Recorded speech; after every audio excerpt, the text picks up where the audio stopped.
వేములవాడ పట్టణ పోలీస్ స్టేషన్లో పోలీస్ సంస్కరణ దినోత్సవాల సందర్భంగా ఓపెన్ హౌస్ కార్యక్రమాన్ని టౌన్ సీఐ వీరప్రసాద్ ఆధ్వర్యంలో నిర్వహించారు.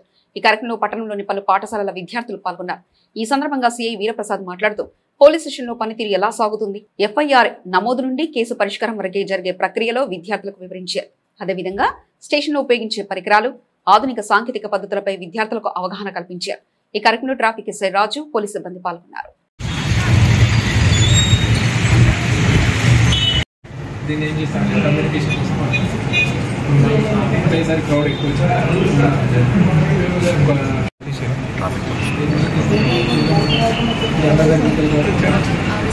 చేసిన తర్వాత సిఐ గారి దగ్గరికి ఎంతమంది అన్నారు కదా సార్, దానికి వెళ్ళిన తర్వాత సార్ ఎవరైతే ఎంక్వైరీ ఆఫీసర్స్ వాళ్ళు ఉంటారో, ఎస్ఐ కానీ హెడ్ కానిస్టేబుల్ కానీ ఆల్రెడీ ఏఎస్ఐస్ కానీ వాళ్ళు ఉంటారో వాళ్ళకి ఫార్వర్డ్ చేస్తారు. సిఐ గారు లేకుంటే ఎస్ఐ గారు లేకుంటే వచ్చిన పిటిషన్ని మేమే రిసీవ్ చేసుకుంటాము.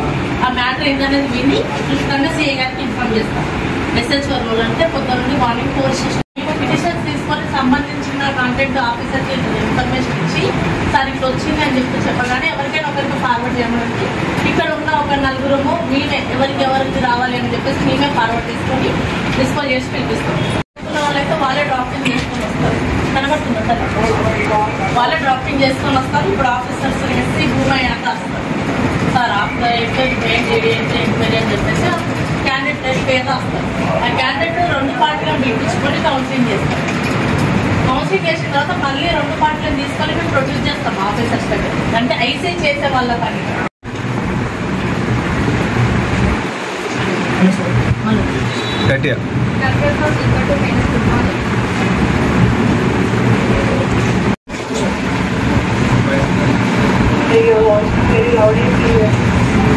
మనము ఇన్పుట్ వస్తే అట్లాంటి అవుట్పుట్ వస్తుంది. ఇది ప్రెస్ చేసి మాట్లాడినాం కదా, ఇది ప్రెస్ చేస్తే మనం ఇన్పుట్ ఇస్తాము.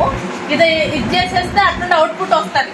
మనం మళ్ళీ ఇదే ప్రెస్ చేసుకొని మాట్లాడితే వాళ్ళు చెప్పేది మనకి వినబడదు. అర్థమవుతుందా? ఇది టౌన్ లో ఉండే సెట్. ఇంతకుముందు ఆఫీసర్ దగ్గర చూసిందేమో వైర్లెస్ సెట్. అది ఎందుకు యూజ్ చేస్తామంటే బయట బందోబస్తులో కానీ లేకుంటే ఎక్కువ క్రౌడ్ ఉన్న దగ్గర అది ఉపయోగిస్తాము. వైర్లెస్ సెట్ ఉపయోగిస్తాము. అర్థమైందా? ఇది ఓన్లీ టౌన్ లో మాత్రమే ఉంటది. అది బయట బందోబస్తు పర్పస్ లో వాడుకుంటాము, లేకుంటే ఏదన్నా ఎగ్జామినేషన్ డ్యూటీలో వాడుకుంటాము, బయట వీవీఐపీలో వచ్చినా వాడుకుంటాము, వీఐపీలో వచ్చినా వాడుకుంటాం. అది కంట్రోల్ మారుతుంది. ఏం చేస్తారు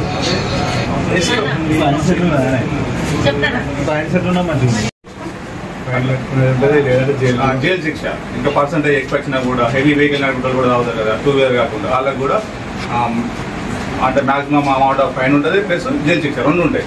కొన్ని కేసులలో ఓన్లీ ఫైన్ ఉంటుంది, కొన్ని కేసులలో ఫైన్ ఉంటుంది, జైలు ఉంటుంది. ఎక్కడైనా బందోబస్తులో కానీ మనకు ఏదైనా ట్రాఫిక్ జామ్ లో ఉన్నా కూడా, ఏదైనా విఐపీ వస్తున్నా కూడా ప్రతి ఒక్కరు ఆఫీసర్ వాళ్ళే చూసుకుంటారు, ట్రాఫిక్ ఆఫీసర్ వాళ్ళు. అవునా? మీకు ఇప్పుడు ఒక కంజెస్టెడ్ ఏరియాలో మీరు వెళ్తున్నారంటే ఎవరికి కాల్ చేస్తారు? ఇమీడియట్లీ 100 కాల్ చేస్తారా లేదా మీరు? అప్పుడు ఎవరు వస్తారు? గవర్నమెంట్ జాబ్ కానీ ప్రైవేట్ జాబ్ కానీ. ఇప్పుడు ప్రైవేట్ జాబ్ వాళ్ళు కూడా పోలీస్ వెరిఫికేషన్ అడుగుతారు. ఇతని మీద కేసులు ఉన్నాయా, ఏదైనా ఉన్నాయని వెరిఫికేషన్ పంపిస్తారు. అంటే మీరు అర్థం చేసుకోవాలి, ఒకప్పుడు గవర్నమెంట్ జాబ్స్కే ఉండదు పోలీస్ వెరిఫికేషన్, అది ఇప్పుడు ప్రైవేట్ జాబ్స్ ఉంది.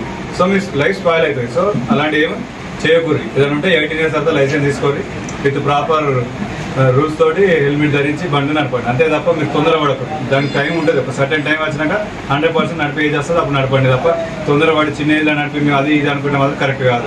సో 18 ఇయర్స్ దాటినాక లైసెన్స్ తీసుకొని విత్ హెల్మెట్ ప్రాపర్ ఎక్విప్మెంట్ తోటి వెహికల్ నడపండి. లేదు నడపకూడదు. ఎందుకంటే మీకు ఏమైనా అయిందంటే మీ అమ్మ నాన్న చాలా బాధపడతారు. మీరు కష్టపడిందని చదివిస్తారంటే అర్థమైంది. వాళ్ళు పొజిషన్లు ఉన్నారు, మీరు మంచి అవుతారు, ఇంకొక పొజిషన్ ఇంకో స్టెప్ ఎక్కువ ఎక్కుతారు. ఇట్లా స్టెప్ బై స్టెప్ పెరగాలని వాళ్ళు అనుకుంటారు. ఎగ్జాంపుల్ రుద్రాంగిలో ఒక అబ్బాయి మైనర్ వెళ్ళి స్కూటీ మన చిన్న ఎక్సెల్ బండి ఏదో ఒక ముసలాన్ని గుర్తు చేస్తాడు. ముసలాన్ని చనిపోతాడు. చనిపోయిన తర్వాత ఏమైతే కేసులు అమ్మ మీద అవుతుంది, ఆయన మీద కాదు. కేసులు అమ్మ మీద అమ్మ జైలుకి వెళ్తారు అన్నాడు. మైనర్ డ్రైవింగ్తో అంత ఉంటుంది ఎఫెక్ట్. మీకు కాదు ఎఫెక్ట్, మీ ఫ్యామిలీ మెంబర్స్కి అవుతుంది. ఇక్కడ కూడా అయింది వెమ్లాల తిప్పాపూర్ దగ్గర ఒకటి అది పిల్లాడికి వదిలేసి వెళ్ళిపోతాడు. మన దగ్గర కూడా అయిందమ్మా. కానీ నేను అనుకుంటున్నా అలాంటి రిపీటెడ్ కావని మీ స్కూల్ తరఫున నేను అనుకుంటున్నా. ఇది డాక్టర్ షీట్ రాసుకుంటాం ఫస్ట్. ఎఫ్ఐఆర్ అని చెప్పినా కదా, మనం పిటిషన్ లో ఉన్న బ్రీఫ్, సీన్ ఆఫ్ అఫెన్స్ ఎప్పుడు జరిగింది, సీన్ ఎప్పుడు జరిగింది, మన దగ్గరికి ఎప్పుడు వచ్చిర్రు అనేది మెన్షన్ చేస్తాం. అర్థమవుతుందా? సీన్ వచ్చేసి 20/10/25 మార్నింగ్ 7 o'clock జరిగింది. మన దగ్గరకు వచ్చేసి 8:30. బ్రాడ్ టు పిఎస్ అంటే ఆ సీన్ ఆఫ్ అఫెన్స్ నుండి మన పిఎస్ కి రావడానికి టైం 1.5 hours పట్టింది. ఓకేనా? ప్రతి డీటెయిల్స్ ఇందులో ఫుల్ ఫామ్ చేస్తాం మనం. అర్థమైందా నాన్న? ఇంకొకటి వచ్చేసి ఇది బ్రీఫ్. మనం పిటిషన్ లో చాటభారతం రాసిన దాంట్లో వచ్చే కాంటెంట్ మాత్రం మనం బ్రీఫ్ రూపకంలో ఒక చిన్న పేజీ లాంటిది, చిన్న పారాగ్రాఫ్. అర్థమవుతుందా? అర్థమైందా? మరి తలుపుతలేదు, మనం ఏం చెప్పి వేస్తాం ఇంతకన్నా. అర్థమైందా? ఇక్కడ మోతిరామ్ సార్ ఎస్ఐ గారు అంటే ఇప్పుడు నేను చెప్పాను కదా ఏరియా డివైడ్ చేస్తారు. ఇక్కడ వచ్చేసి రామ్మోహన్ ఎస్ఐ గారు ఉంటారు, Motiram sir, Raj sir, Ellagoud sir, నలుగురు ఆఫీసర్స్ ఉంటారు. అందులో ఒక ఆఫీసర్ వచ్చేసి ట్రాఫిక్ ఆఫీసర్, మిగతా వాళ్ళు వచ్చేసి ల్యాండ్ ఆర్డర్ ఆఫీసర్స్, ముగ్గురు. ఓకేనా? ఇది వరకు అర్థమైందా ఎఫ్ఐఆర్ అంటే ఏంటి అనేది? ఒక పిటిషన్ వస్తాడు, పిటిషన్ రిసెప్షన్ తీసుకెళ్తాడు, రిసెప్షన్ నుండి ఆఫీసర్కి వెళ్తుంది. ఆఫీసర్ దృష్టిలో ఒకవేళ అది నాన్ కాగ్నిజబుల్ అయినా అక్కడ డిసిషన్ అయిన తర్వాత ఎఫ్ఐఆర్ చేస్తాం ఇక్కడ. అర్థమైందా? ఇక్కడ నుండి వచ్చిన తర్వాత పిటిషన్ తీసుకున్న తర్వాత మనం మన ప్రాసెస్ స్టార్ట్ చేసుకుంటాం. అర్థమైందా? ఒక్కసారి కేసు అయిన తర్వాత మళ్ళీ మొత్తం అప్డేట్ చేసుకొని ఫైల్ సిడి ఫైల్ అది ఇది చేసుకొని కోర్టులో ప్రొడ్యూస్ చేసేంత వరకు ఫైలింగ్ అనేది ఉంటుంది మన దగ్గర. పోలీస్ అమరవీరుల సంస్మరణ దినోత్సవం సందర్భంగా మనం కొన్ని పిల్లలకు అవగాహన కార్యక్రమాలు చేపట్టడం జరిగింది. ఈరోజు మనం పోలీస్ స్టేషన్ ఓపెన్ హౌస్ కార్యక్రమం నిర్వహించాం. పిల్లలందరికీ స్టేషన్ యొక్క పనితీరు ఏ విధంగా జరుగుతుంది, ఎఫ్ఐఆర్ దగ్గర నుంచి మొదలుపెట్టి ఎండ్ ప్రాసెస్ వరకు ఎట్లా ఉంటుంది, పోలీస్ స్టేషన్లో పడే ఎక్విప్మెంట్ గురించి, వెపన్స్ గురించి, అన్నిటి గురించి వివరించడం. ఈ పోలీస్ కమమరేషన్ డే సందర్భంగా మనం చాలా కార్యక్రమాలు చేపడుతున్నాం. ఎస్ఐ రైటింగ్ కానీ, బ్లడ్ డొనేషన్ కానీ, సైకిల్ ర్యాలీ కానీ, ఈ అన్ని కార్యక్రమాల్లో కూడా అందరూ విద్యార్థులు పాల్గొని పెద్ద ఎత్తున సక్సెస్ చేయాలని